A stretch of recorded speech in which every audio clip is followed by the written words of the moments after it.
My name is Seth Green, and I am an entertainer.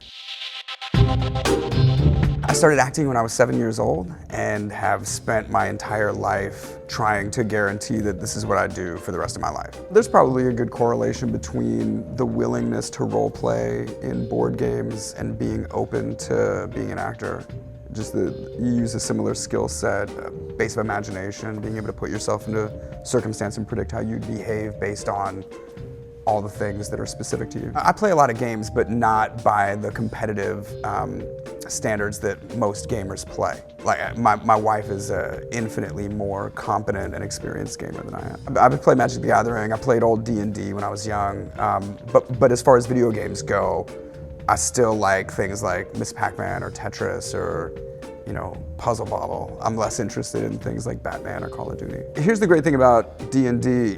We were playing old D&D and had all our character sheets and stats and stuff, and then Nightmare on Elm Street came out, and my friend Hugh Sterbikoff, who's the co-creator of a comic that I made called The Freshman, he loved that story so much that he invented a Nightmare on Elm Street role-play game. And the best thing about it was we would all go to his house or another friend's house to play.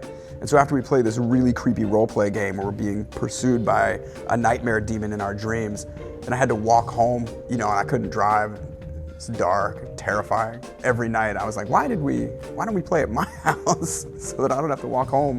When I first moved to Los Angeles, I was young and I had really bad insomnia.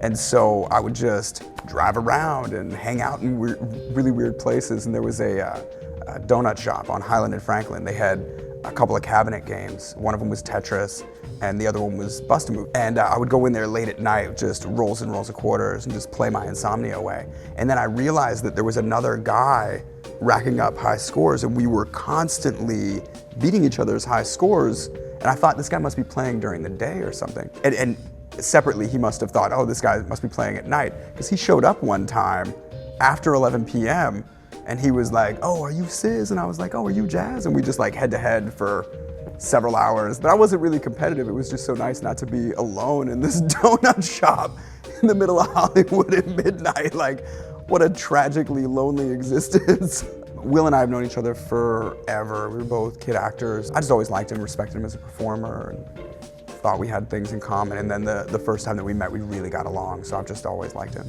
You know, one of the great things about living in the future is that you have the opportunity to really connect to a community of people socially via the internet.